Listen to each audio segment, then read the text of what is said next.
Bonjour et bienvenue dans cette deuxième partie de notre thème, le protocole du royaume. Nous voulons dans cette étude comprendre comment le royaume fonctionne et comment le roi fonctionne.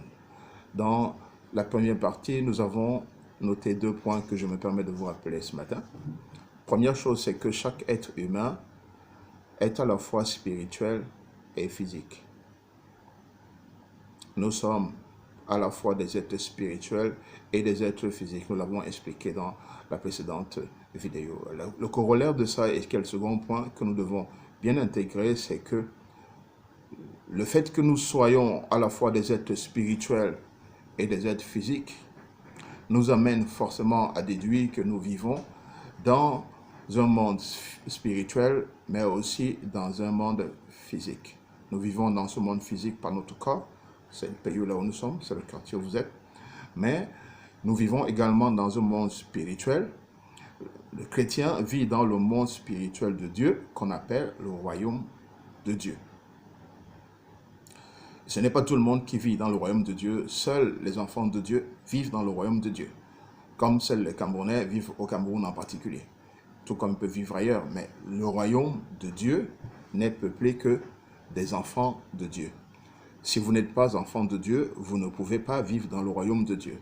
Et si vous avez envie de vivre dans le royaume de Dieu, il vous suffit d'accepter le Seigneur Jésus dans votre vie comme votre Seigneur, votre Sauveur, votre Roi, et l'inviter et choisir de vous soumettre à ce qu'il vous dira. Alors, pour continuer dans cette étude, aujourd'hui, nous voulons apporter la différence qu'il y a entre le royaume de Dieu et le royaume des cieux. La Bible fait mention de ce terme. Le terme royaume de Dieu apparaît 70 fois, tandis que le terme royaume des cieux, lui, apparaît que 33 fois. Alors, il est important de comprendre que le royaume des cieux est inclus dans le royaume de Dieu. Le royaume de Dieu est beaucoup plus large que le royaume des cieux. Le royaume des cieux est terrestre, alors que le royaume de Dieu est à la fois terrestre et aussi céleste. Je vais vous lire ce verset dans 1 Corinthiens chapitre 15 et le verset 28 qui dit que lorsque toutes choses lui auront été soumises, parlant du Seigneur Jésus, alors le Fils lui-même sera soumis à celui qui leur a soumis toutes ces choses afin que Dieu soit tout en tous. Donc lorsque le Seigneur Jésus aura reçu la soumission de toutes choses, il remettra à la fin toutes choses à Dieu le Père et il se remettra lui-même à Dieu le Père. Ainsi, Dieu deviendra roi sur toutes choses, y compris sur Jésus-Christ. Notez également une différence fondamentale entre le royaume de Dieu et le royaume des cieux, c'est que la Bible dit que la chair et le sang ne peuvent hériter du royaume de Dieu. Cependant, la chair et le sang peuvent hériter du royaume des cieux.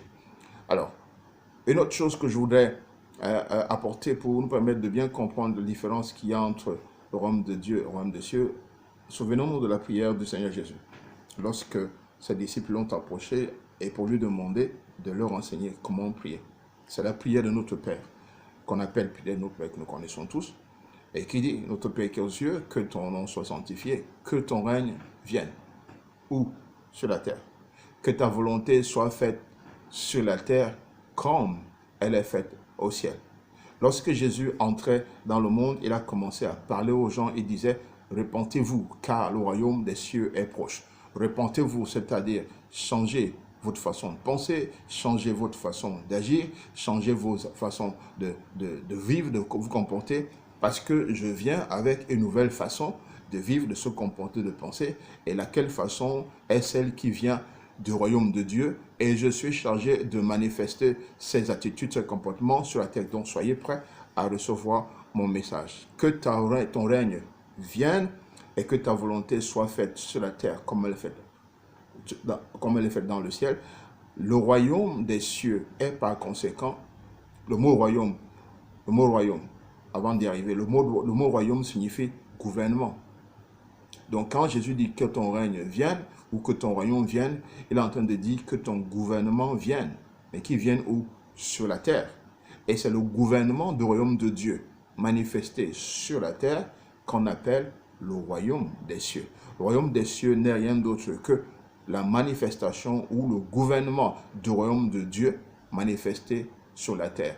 Et Jésus-Christ est la personne qui est venue sur la terre pour montrer au monde comment le royaume de Dieu fonctionne. Le Seigneur Jésus étant parti, nous les chrétiens nés de nouveau qui connaissons Dieu, avons cette large responsabilité, cette grande responsabilité de manifester le royaume. La volonté du Seigneur, c'est que nous servions à célébrer sa gloire, que nous servions à célébrer sa réputation, que notre vie soit des épîtres, que nous soyons des épîtres vivantes et que notre vie parle de comment le royaume de Dieu fonctionne sur la terre, que notre vie manifeste le royaume des cieux, donc manifeste le royaume de Dieu sur la terre au travers de comment nous allons faire, nous pensons, nous nous comportons. C'est d'ailleurs la raison pour laquelle Jésus a dit, allez et faites des nations des disciples. Faites des disciples, ce n'est pas simplement prêcher l'évangile, mais faites des disciples, c'est montrer à un président de la République comment être président selon le royaume, montrer au gouverneur comment être gouverneur selon le royaume, montrer à tout le monde comment vivre selon le royaume. Et c'est pendant que nous faisons cela que nous apportons sur la terre le royaume de Dieu qui s'appelle, quand il est manifesté sur la terre, le royaume des cieux. Et Jésus étant parti, comme disais-je, vous et moi avons cette responsabilité de continuer à manifester le royaume. Est-ce que vous manifestez le royaume? C'est votre devoir, c'est votre responsabilité, c'est votre tâche. C'est pour ça que vous et moi sommes les ambassadeurs de Dieu vivant.